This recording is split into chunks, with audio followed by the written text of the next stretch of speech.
The Second Nun's Tale.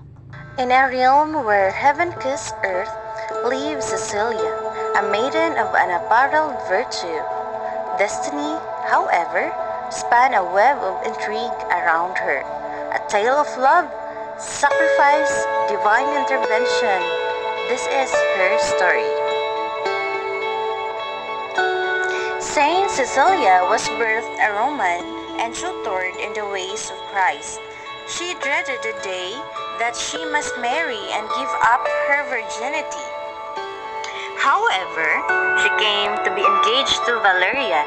On the day of their wedding, underneath her golden robes, she wore a hair shirt, praying to God that she might remain undefiled. On their wedding night, she told the secret to Valerian. She had an angel lover who, if he believed that Valerian touched her vulgarly, would slay him. Valerian said he would believe her if he could see this angel, and she told him to go to the Via Appia and find Pope Urban among the poor people. Once Urban purged him of his sins, Valerian would be able to see the angel. When he reached to Via Appia, Urban suddenly appeared to Valerian and read from the Bible. Another old man, clad in bright white clothes with a gold-lettered book, appeared before Valerian, asking him whether he believed what Cecilia had told him. When he said he did, Pope Urban baptized Valerian and sent him back home. Returning home, he found the angel with Cecilia.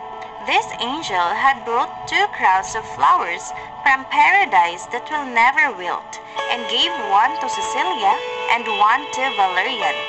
The angel claimed that only the pure and chaste would be able to see this crown. Valerian then asked for the angel to bless his brother and make him pure. His brother, Tiburtius, came and can smell but not see the flowers. Valerian explained his new fate and eventually tried to persuade his brother to be baptized. Tiburtius, however, did not like the idea of being baptized by Urban, whom he said would be burned if people ever found him. Valerian told his brother not to fear death because there was a better life elsewhere. Cecilia explains the Holy Trinity and other key tenets of Christianity to him, and afterwards, Tiburtius agrees to accompany the couple to Pope Urban. Tiburtius was baptized and became a perfect Christian, and for some time, the 3 lived happily, God granting their every request.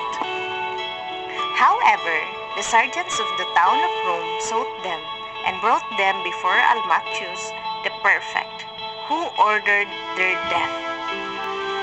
During their execution, one of the surgeons, Maximus, claimed that he saw the spirits of Valerian and Tiburtius ascend to heaven. Upon hearing this, many of the witnesses converted to Christianity. For this, Almachius had him beaten to death, so Cecilia had him buried alongside Valerian and Tiburtius.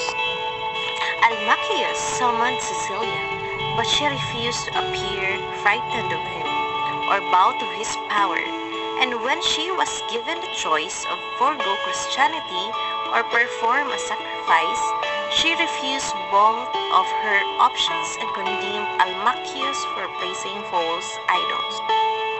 He ordered that she be boiled to death, but she, despite left all day and night in a bath with fire underneath it, stayed cold. She did not even break a sweat.